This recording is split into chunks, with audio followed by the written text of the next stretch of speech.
Shalom, Bapak Ibu Saudara yang dikasihi Tuhan. Pagi hari ini kita akan bersama-sama membaca firman Tuhan yang terambil dari Injil Yohanes pasal yang kedua ayat 1 sampai dengan ayat yang ke-11. Injil Yohanes pasal yang kedua ayat 1 sampai dengan ayat yang ke-12. Mari kita membaca firman Tuhan ini bergantian. Saya akan baca ayat yang pertama, jemaat Tuhan membaca ayat yang kedua, kita bergantian sampai ayat yang ke-11. Tema firman Tuhan pada minggu ini atau bulan ini berbicara tentang rencana Allah bagi keluargaku. Pada hari ketiga ada perkawinan yang di Kana yang di Galilea. Dan Ibu Yesus ada di situ. 2. Ketika mereka kekurangan anggur, Ibu Yesus berkata kepadanya, mereka kehabisan anggur.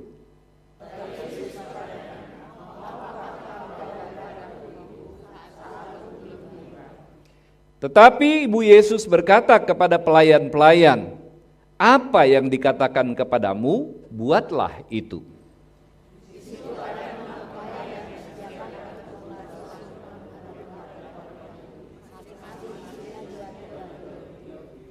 Yesus berkata kepada pelayan-pelayan itu, isilah tempayan-tempayan itu penuh dengan air. Dan mereka pun mengisinya sampai penuh.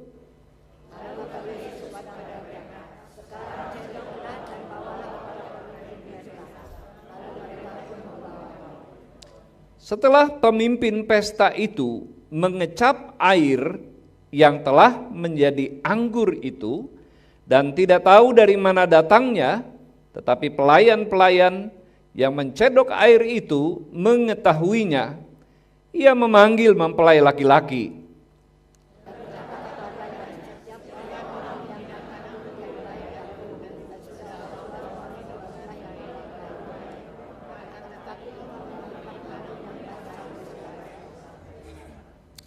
Hal itu dibuat Yesus di Kana yang di Galilea sebagai yang pertama dari tanda-tandanya, dan dengan itu ia telah menyatakan kemuliaannya dan murid-muridnya percaya kepadanya. Amin. Bapak Ibu Saudara yang dikasihi Tuhan,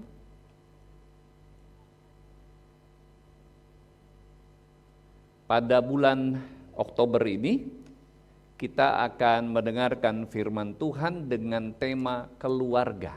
Jadi bulan Oktober ini bulan keluarga buat kita di GKRI Diaspora City Center. Ya, berbicara tentang keluarga. Jadi sepanjang bulan ini kita akan mendengarkan firman Tuhan yang temanya bicara tentang keluarga. Nah, Bapak Ibu Saudara yang dikasihi Tuhan, Allah sangat memandang penting keluarga. Itu sebabnya Allah menciptakan langit, laut, dan daratan dan segala isinya. Maka setelah itu Allah menciptakan manusia dan menempatkannya di Taman Eden. Jadi segala sesuatu diciptakan, disiapkan, dan barulah manusia ditempatkan di Taman Eden. Di dalam Kejadian 2 ayat 18 katakan begini, setelah itu semua tersedia bagi manusia, maka Allah merancang keluarga. Tuhan Allah berfirman, tidak baik kalau manusia itu seorang diri saja.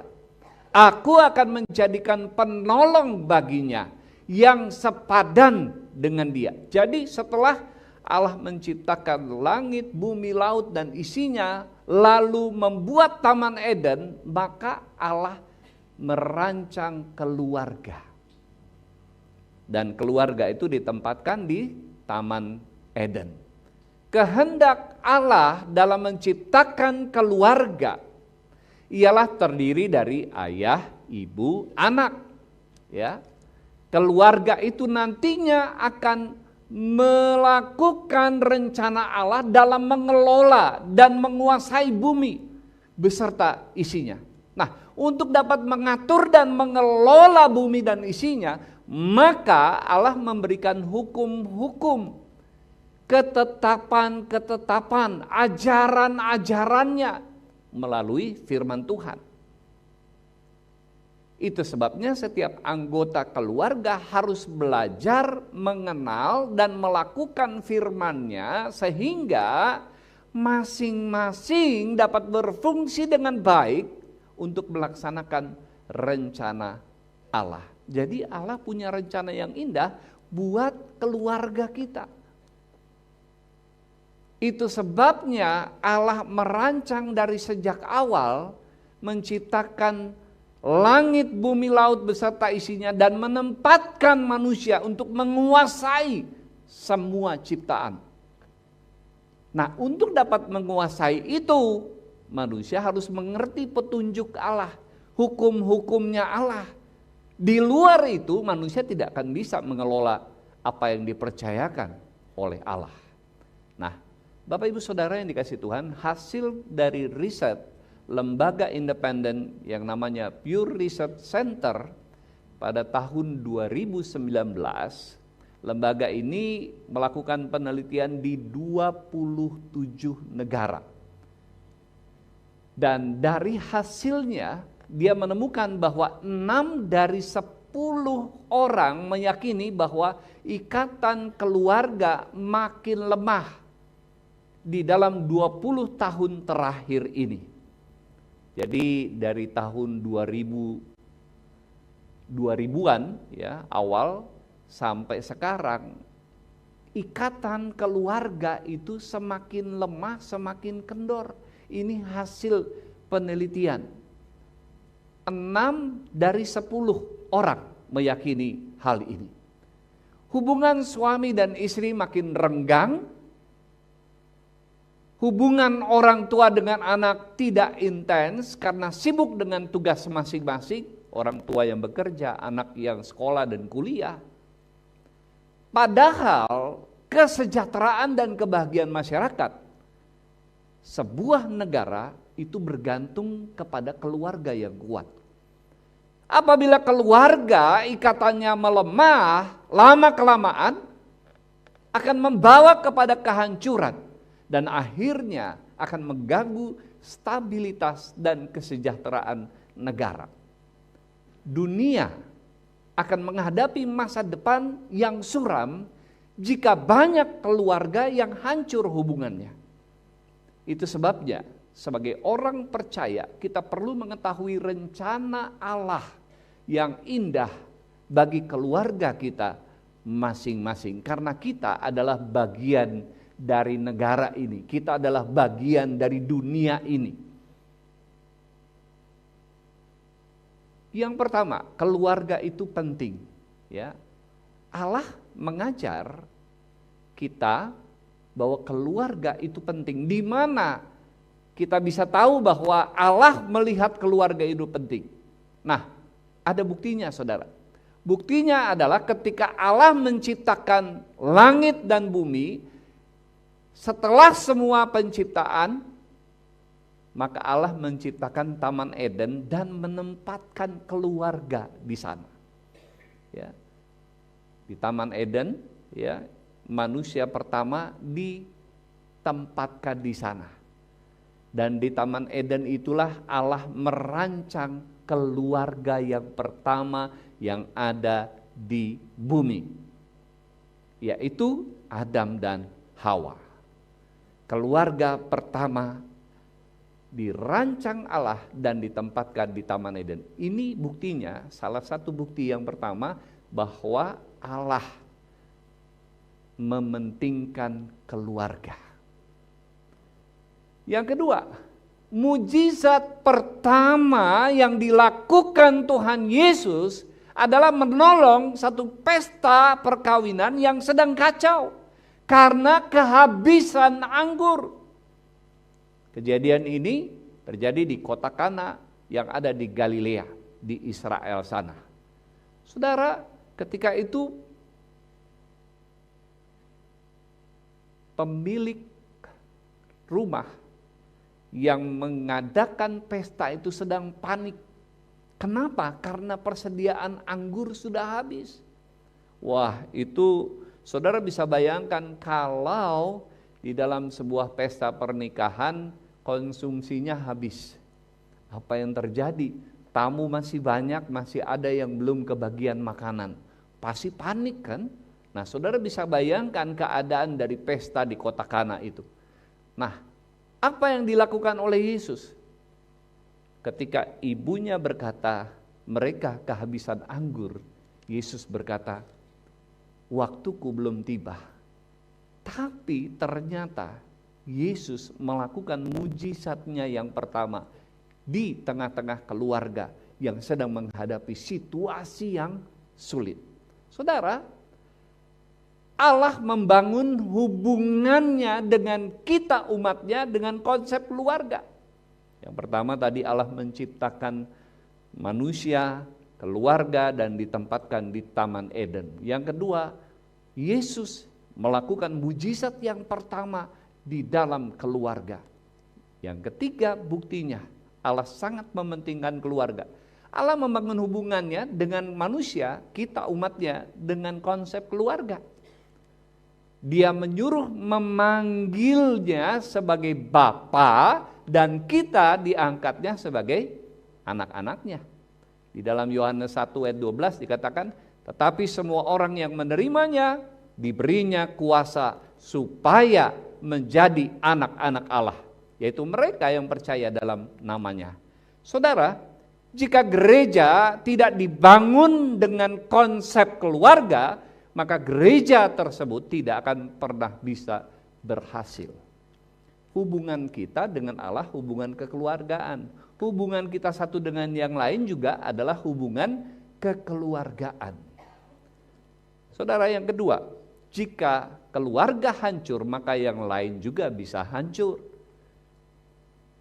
Mengapa yang paling pertama ditolong oleh Tuhan Yesus adalah keluarga yang sedang melangsungkan pesta pernikahan?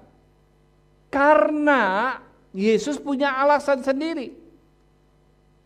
Meskipun hidup kita, sakit penyakit kita disembuhkan, hidup kita diberkati, bahkan roh jahat diusir dari dalam diri kita, tapi kalau keluarga kita hancur dan tidak dipulihkan kembali, semuanya akan menjadi sia-sia.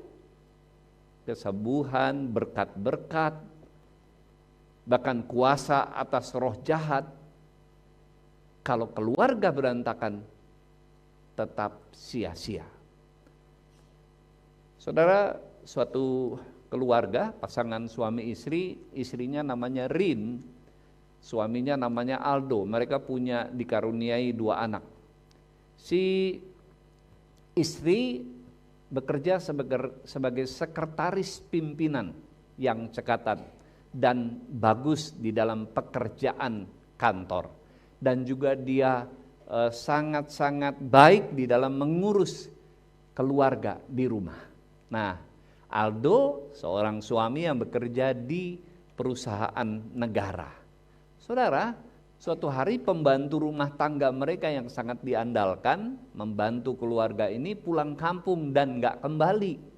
Saudara, nah si istri ini terpaksa dia dari kantor telepon anak-anak, bagaimana sudah pulang sekolah, sudah makan, sudah mengerjakan PR, lalu dia mengerjakan tugas-tugas di kantor. Pulang dari kantor, dia harus masak untuk menyiapkan makan malam, mengurus anak-anak, menyiapkan mereka untuk sekolah, dan memeriksa PR anak-anak. Saudara, ini rutin dilakukan setiap hari. Lama-lama dia merasa kecapean, ya, nggak tertangani semua masalah ini. Dia berharap suaminya membantu dia, dengan sadar suaminya membantu. Tapi setiap kali lihat dia repot, suaminya tanya, apa yang perlu dibantu mah? Enggak perlu, aman-aman semua beres katanya.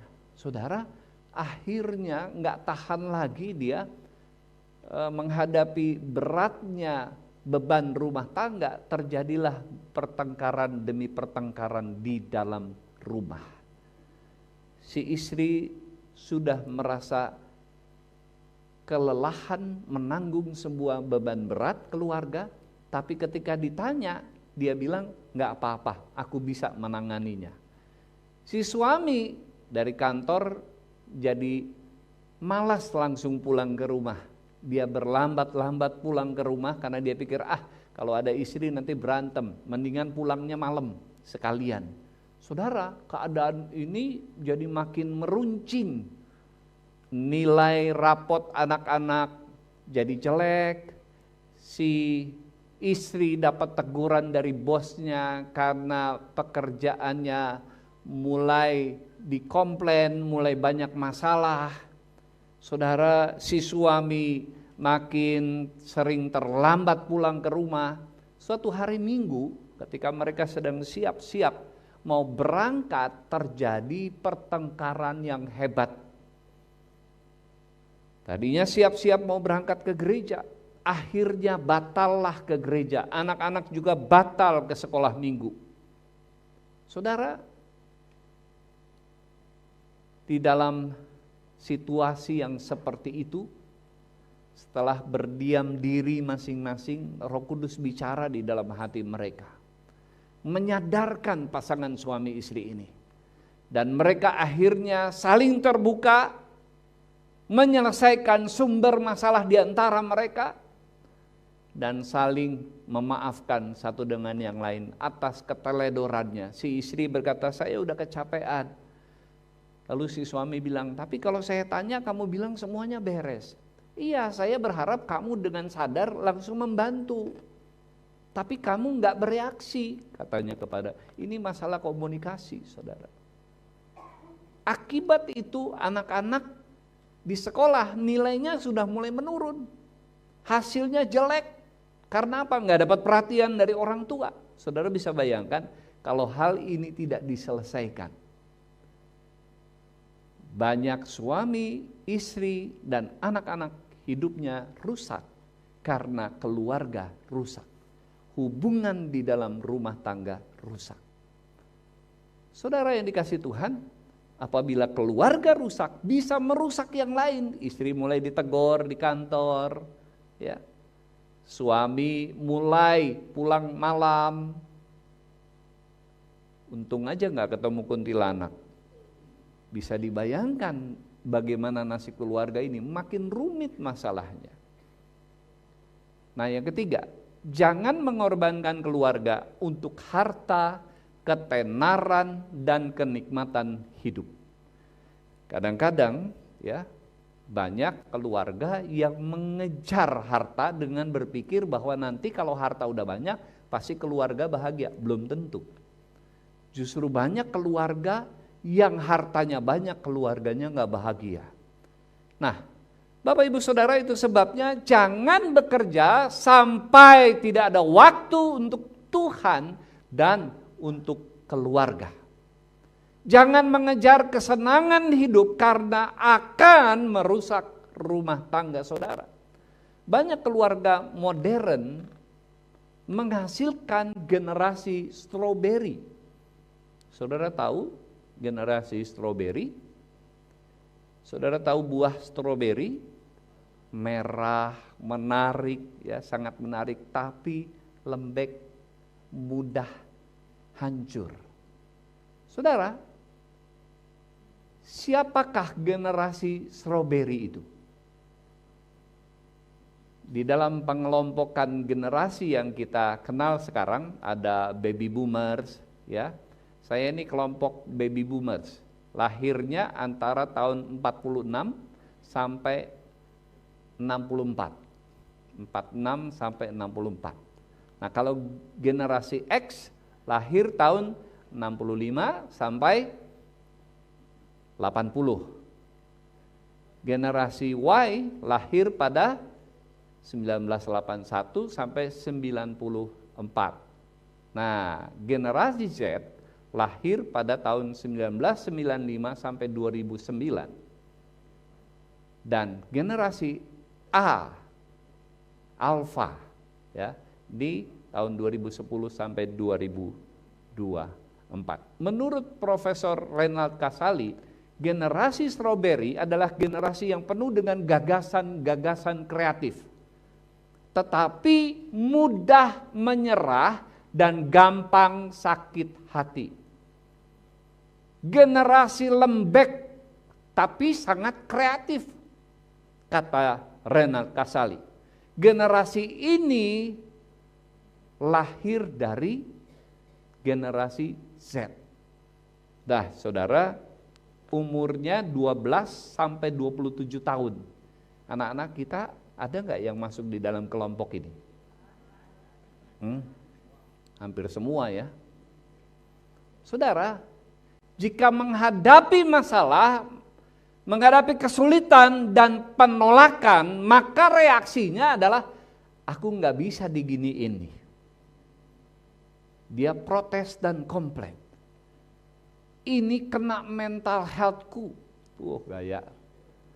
Omongan kamu bisa bikin aku insecure, katanya. Aku butuh healing nih. Ini generasi yang disebut dengan generasi strawberry. Nah, ini gambarnya. Ya. Gampang komplain dengan keadaan yang tidak menyenangkan. Nah, ini dampak dari pola didik orang tua yang salah terhadap anak-anak. Orang tua terlalu memanjakan anak-anaknya.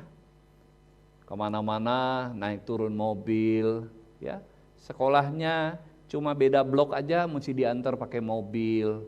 Nggak pernah diajarin untuk jalan kaki. Jangan, nanti kena panas, kena matahari. Jangan, nanti kena hujan, nanti kena debu.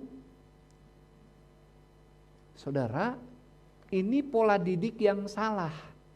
Ya, coba kita generasi baby boomers. Waduh, ke sekolah jalan kaki. Saya ke sekolah dari SD itu udah jalan kaki, jaraknya 2 km dari rumah. Boleh naik beca kalau hujan deras. Kalau rintik-rintik pakai payung. Nggak ada manja-manjaan. Saya dulu jadinya berpikir, kebetulan orang tua saya di rumah bikin usaha es, ya, es plastik itu ya yang dibungkus. Saya tiap sore lihat nih, orang-orang pada bawa termos lalu nyetor uang ke mama saya.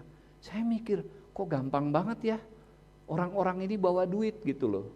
Saya bilang, saya mau jualan es. SD nih, saya bawalah termos itu keliling-keliling kampung. Kok gak ada yang beli ya?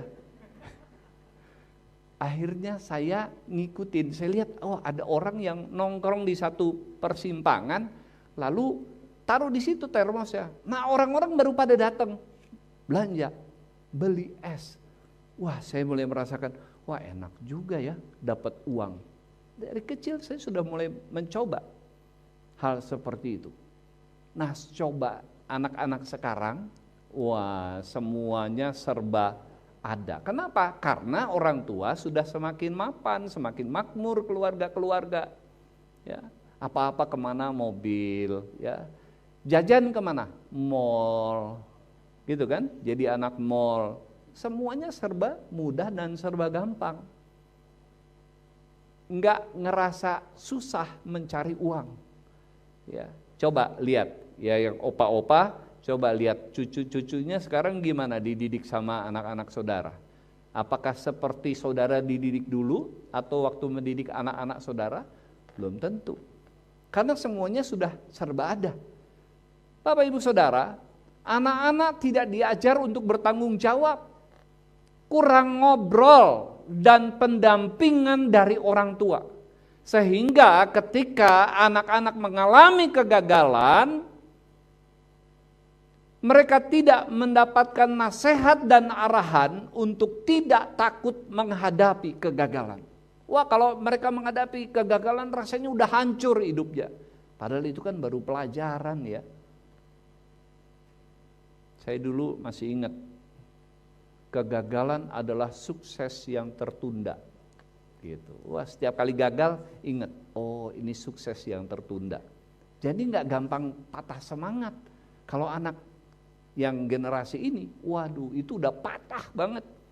Ya, itu bisa mengurung di kamar sehari-harian, nggak keluar kamar, mikirin nasibnya. Padahal masih panjang waktunya, masih banyak kesempatan untuk mengeksplor dirinya dan kehidupan.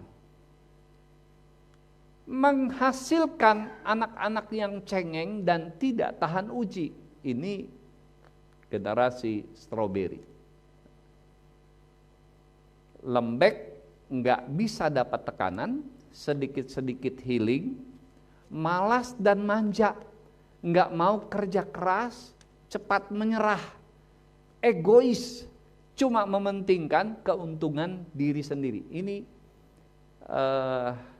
ciri-cirinya generasi stroberi. Mungkin di rumah kita ada anak-anak yang umurnya 12 sampai 27 tahun. Inilah generasi Z. Ya.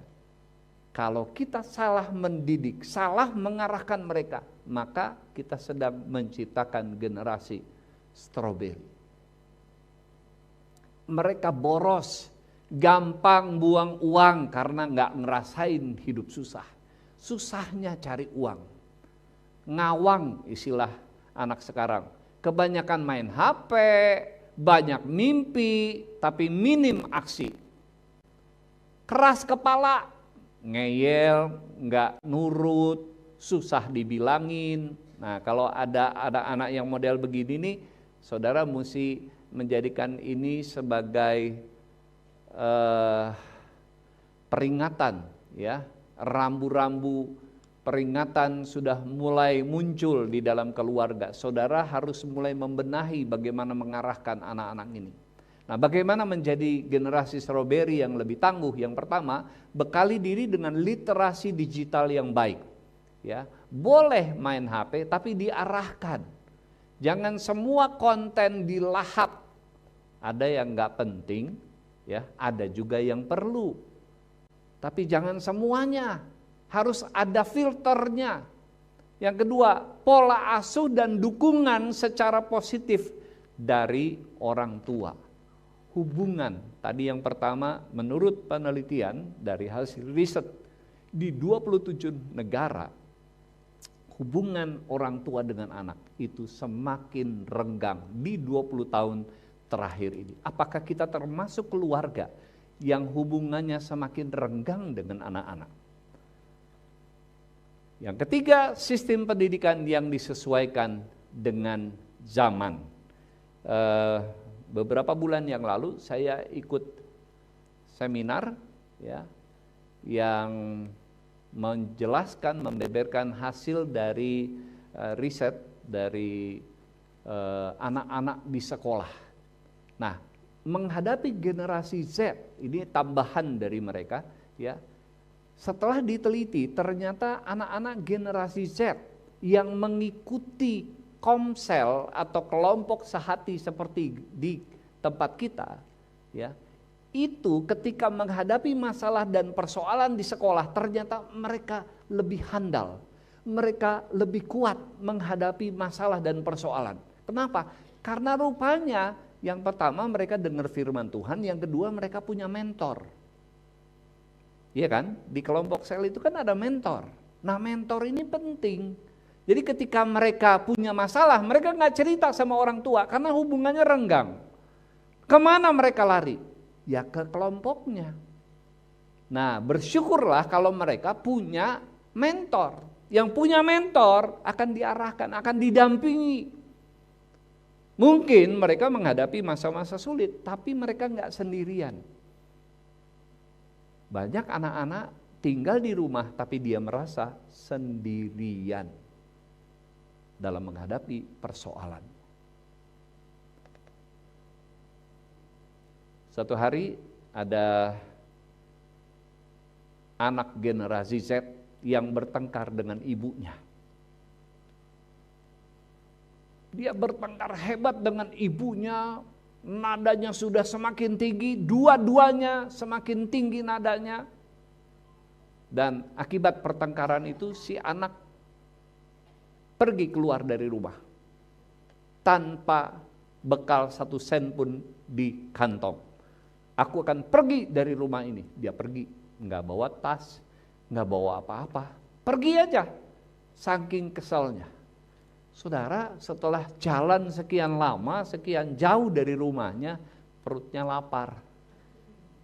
Di satu warung bakmi, begitu dia pegang-pegang kantongnya gak ada uang. Dia cuma berani berdiri di samping warung bakmi itu, gak berani masuk. Si ibu pemiliknya lihat, lalu berkata, "Nak, kamu mau beli bakmi?" Dia bilang, "Iya Bu, tapi saya gak punya uang." Si ibu ini kasihan, iba. Dia bilang, "Sudah, masuk, gak usah bayar." Disiapkanlah 1 mangkok bakmi buat anak ini makan. Saudara, sementara dia makan dengan lahap, air matanya menetes, saudara.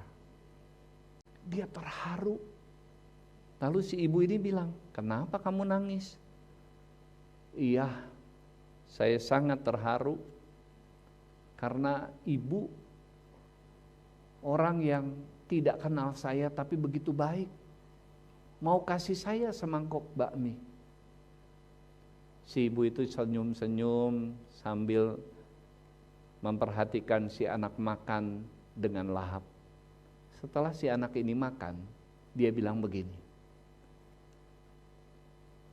"Kamu bilang saya baik, kamu terharu karena melihat saya memberikan 1 mangkok bakmi. Kamu tahu nggak, Nak," katanya, "ibumu sudah ribuan mangkok memberikan kamu makan sampai kamu sebesar ini. Tapi kamu nggak terharu? Kamu nggak berterima kasih sama ibu kamu?" Anak ini lalu ngaku, "Iya, saya baru bertengkar dengan mama."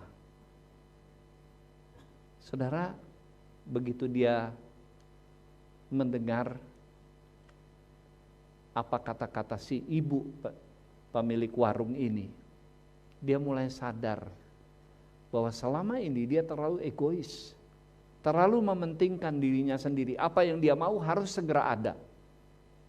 Dan sebenarnya itu sumber pertengkarannya. Mamanya bilang, "Tunggu, mama belum ada." Tapi dia bilang, "Nggak mau tahu, teman-temanku sudah punya. Kenapa aku nggak punya?" katanya. Nah saudara, akhirnya dengan penuh penyesalan, dia pulang ke rumah. Dia memberanikan dirinya untuk kembali pulang ke rumah. Padahal malu, karena dia yang pergi duluan. Gitu kan, malu kan, gengsi awalnya. Tapi akhirnya dia pulang ke rumah. Dari jauh dia lihat mamanya ada di depan pintu, saudara. Makin dekat kelihatan wajah mamanya sangat khawatir. Rupanya nungguin si anak ini. Akhirnya dia percepat langkahnya dan sampailah dia di rumahnya.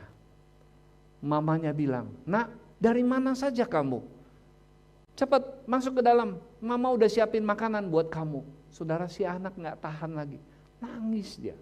Langsung dia peluk mamanya, dia minta ampun. Dia bilang, "Mah, ampunin aku anak yang gak tahu berterima kasih." Nah, Bapak Ibu Saudara yang dikasih Tuhan, ini satu contoh anak generasi strawberry membutuhkan tuntunan orang tua. Jangan tidak peduli dengan generasi ini, karena bisa dibayangkan kalau kita kehilangan generasi ini di rumah kita. Mereka kehilangan padahal di rumah orang tuanya. Nah, ini bagian yang kedua. Bagian yang kedua, keluarga harus dijalankan sesuai dengan tujuan atau petunjuk Tuhan. Keluarga harus dijalankan sesuai dengan petunjuk Tuhan. Awalnya tadi Allah menciptakan manusia dan mempercayakan semua ciptaan di bumi ini untuk dikelola oleh manusia. Syaratnya manusia harus belajar petunjuknya Tuhan supaya ngerti bagaimana mengelola bumi ini. Nah, keluarga harus dijalankan sesuai petunjuknya Tuhan. Jika pelayan, ini kita kembali kepada nats Alkitab di dalam Yohanes 2 ayat 1-11. Peristiwanya ketika itu sudah kehabisan anggur. Mulai panik si pemilik pesta. Dan ibu Yesus yang ada di sana berkata kepada Yesus, mereka kehabisan anggur. Apa yang dilakukan oleh Tuhan Yesus pada waktu itu? Dia memberi perintah kepada pelayan-pelayan. Nah, ini bagian yang pertama. Jika pelayan tidak mengikuti perintah Tuhan Yesus, pesta itu akan tetap kacau dan berakhir sangat memalukan. Di dalam ayat yang ke-7 dikatakan, Yesus berkata kepada pelayan-pelayan itu, isilah tempayan-tempayan itu penuh dengan air. Dan mereka pun mengisinya sampai penuh. Saudara, kita ini adalah manusia. Dan keluarga kita juga diciptakan oleh Tuhan. Kita manusia yang diciptakan Tuhan, keluarga kita diciptakan Tuhan. Maka keluarga harus dijalankan sesuai dengan firman Tuhan yang menciptakan keluarga. Jika kita tidak menjalankan keluarga sesuai dengan petunjuk Tuhan, maka kita tidak akan bisa menjalankannya dengan baik. Malahan bisa-bisa melakukan hal yang salah dan merusak keluarga kita. Di dalam Alkitab ada segala petunjuk Allah untuk semua kehidupan kita. Kita harus banyak belajar dan merenungkan firman Tuhan. Sehingga kalau ada masalah, ada godaan, mau mengambil keputusan yang penting, maka kita dapat menghadapinya dengan benar. Ada beberapa sarana yang tersedia di gereja kita ini untuk mempelajari firman Tuhan setiap hari. Ada renungan Word from Heaven pagi-pagi jam 6 pagi. Mungkin saudara baru melek. Renungan ini sudah muncul di channel Diaspora TV. Ada renungan Rest in God malam hari sebelum kita tidur beristirahat. Ini firman Tuhan berupa renungan yang saudara tinggal pakai telunjuk saudara, setel di handphone, sudah kita dengar. Begitu gampangnya. Lalu di gereja kita tersedia kelompok sehati.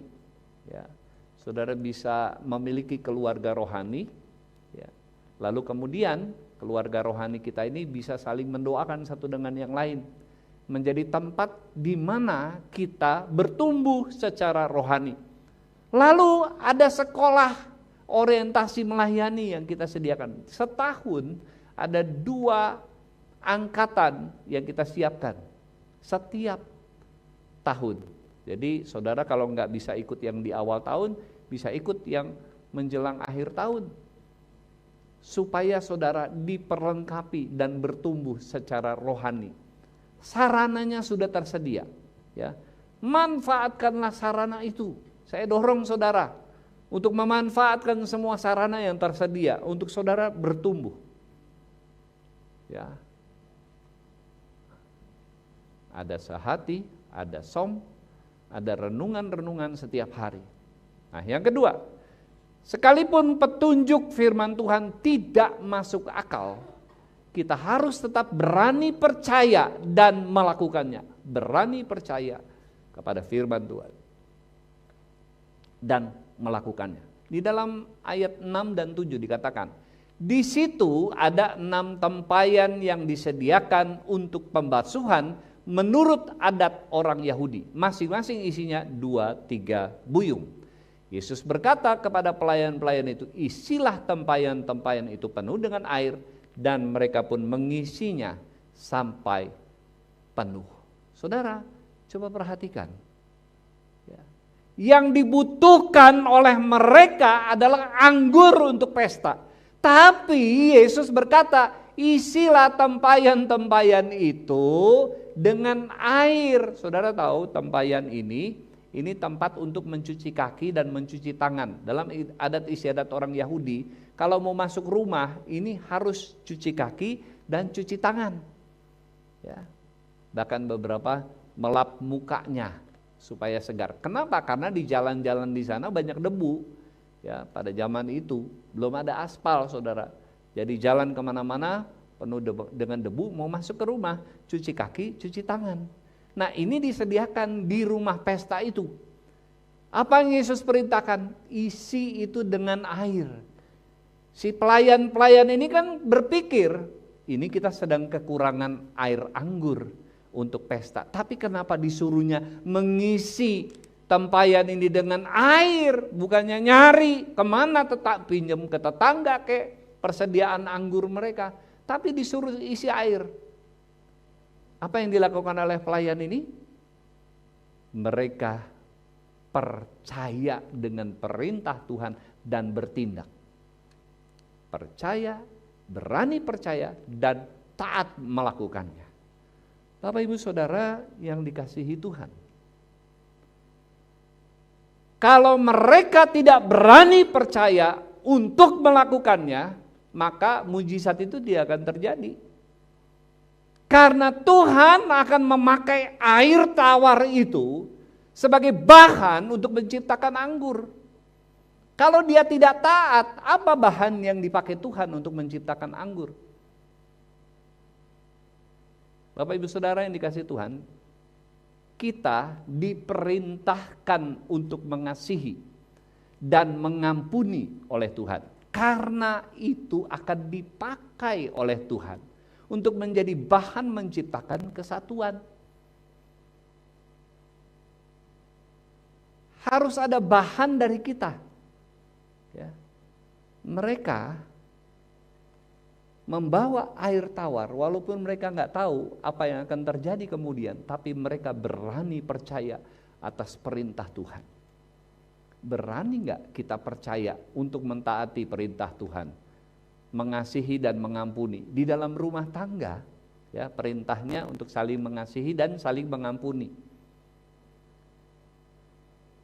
Mungkin saudara berpikir begini, gimana caranya mengampuni dan mengasihi itu bisa menciptakan keluarga yang harmonis?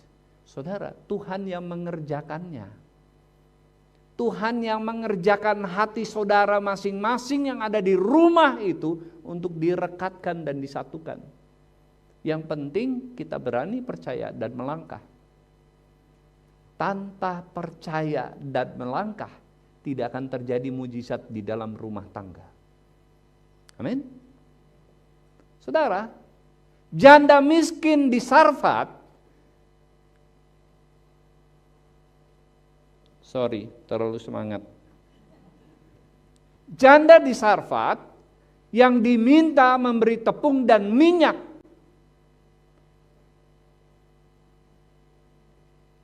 Karena akan dipakai menjadi bahan pelipat gandaan tepung dan minyak selama kemarau. Ketika Elia diperintahkan Tuhan pergi ke janda Sarfat. Janda ini janda miskin. Sampai di sana dia hanya punya tepung dan minyak untuk dibuat makanan, kue, untuk sekali makan, setelah itu nggak ada makanan lagi. Mereka sedang siap menghadapi kelaparan. Tapi ketika Elia berkata, buatkan dulu untuk aku. Dan dia lakukan itu loh. Padahal dia sama anaknya nggak ada makanan lain. Ketika dia berani taat, melakukan perintah Tuhan, maka tepung dan minyak itu tidak habis-habis sampai masa kemarau selesai. Sampai masa kemarau itu lewat dan mulai ada makanan lagi. Mungkin saudara sedang menghadapi masa kemarau. Tapi beranilah percaya dan melangkah melakukan firman Tuhan. Karena keberanian saudara untuk taat itu adalah bahan buat Tuhan melakukan mujizat.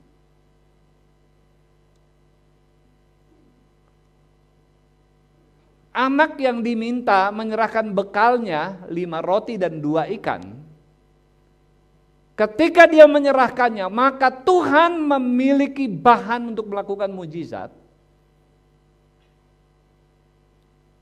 Makanan bekal anak ini bisa memberi makan 12.000 orang dan masih sisa 12 bakul.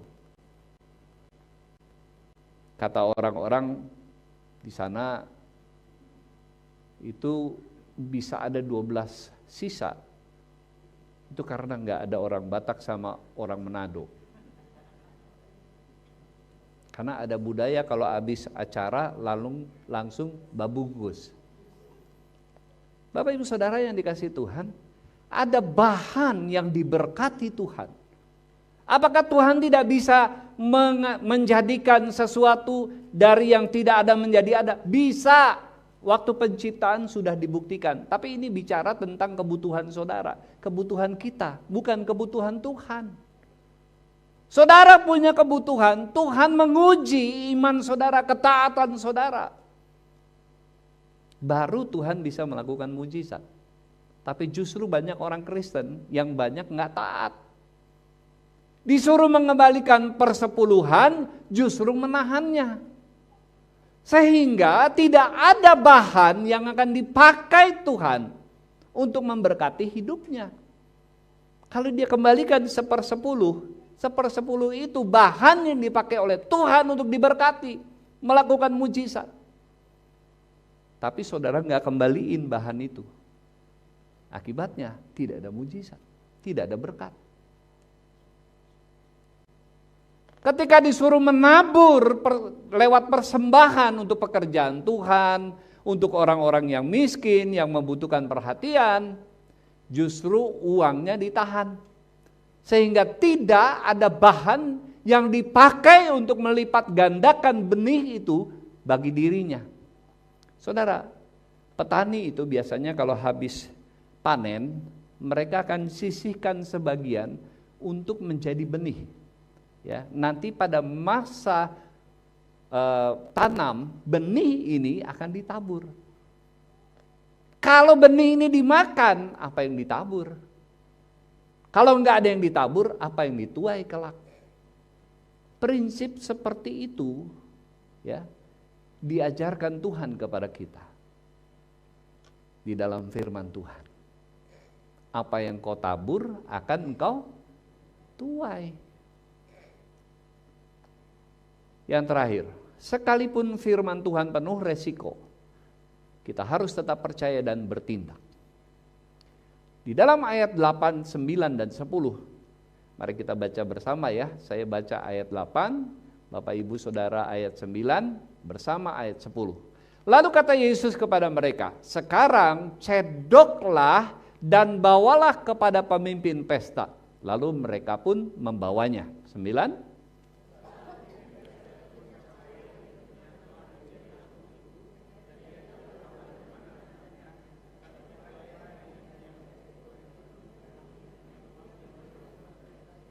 Bersama dan berkata kepadanya, setiap orang menghidangkan anggur yang baik dahulu dan sesudah orang puas minum barulah yang kurang baik.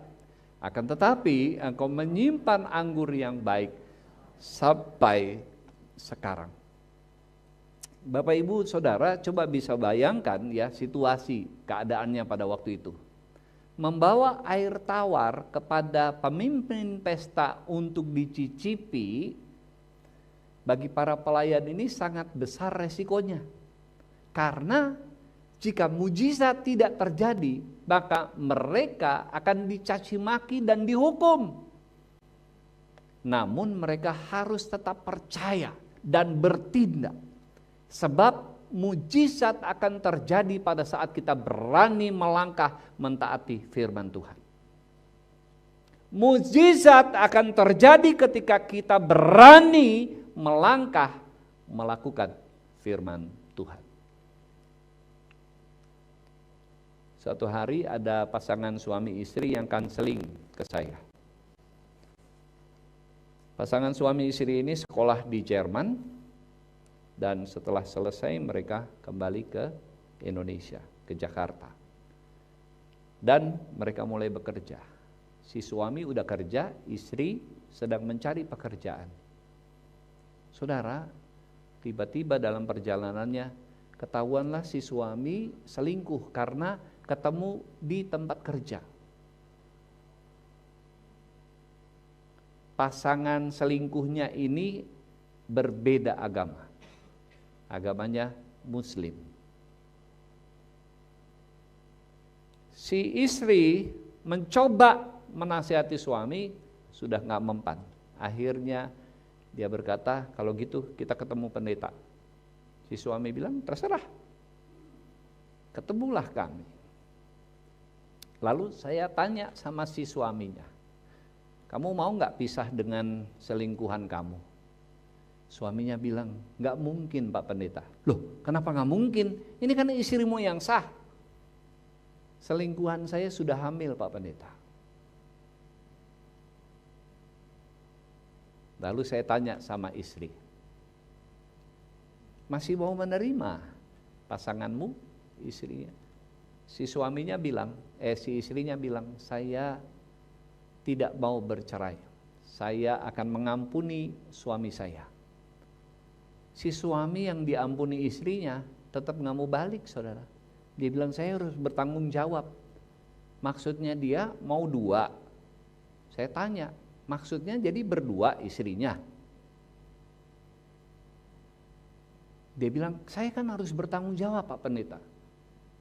Bersembunyi di balik tanggung jawab. Saya bilang, iya memang harus bertanggung jawab, tapi bukan untuk dinikahi. Jadi si laki-laki ini tetap bertahan dengan keputusannya. Jadi selesaikan seling itu keadaannya seperti digantung, ada di ujung tanduk, tapi digantung. Keadaannya sekian lama. Jadi kapan selesainya nggak tahu. Suaminya bilang, saya harus bertanggung jawab. Si istri tetap bertahan, dia akan mengampuni suaminya dan menerima dia kembali.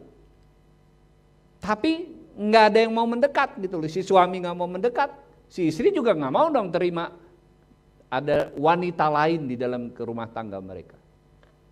Jadi berjalan begitu aja.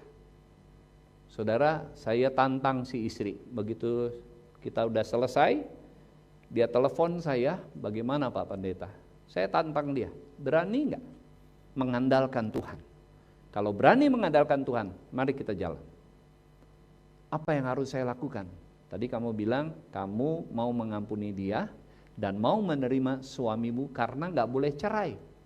Menurut firman Tuhan. Oke, kita berlandaskan firman Tuhan. Kita berdiri atas firman Tuhan dan kita melangkah dengan firman Tuhan. Mari kita mulai berdoa. Mari mulai puasa.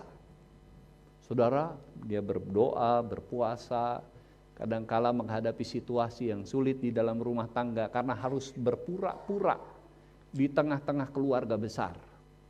Kalau acara keluarga besar, wah ininya harmonis sekali mereka. Ya, mereka belum punya anak memang. Kelihatannya bagus, baik rumah tangganya. Tapi kalau udah di rumah, wah pertengkaran demi pertengkaran. Hampir nggak tahan si istri ini. Tapi terus bertahan, berdoa di bawah kaki Tuhan, mengandalkan kuasa Tuhan. Setelah beberapa bulan, tiba-tiba si selingkuhan itu keguguran, kandungannya keguguran.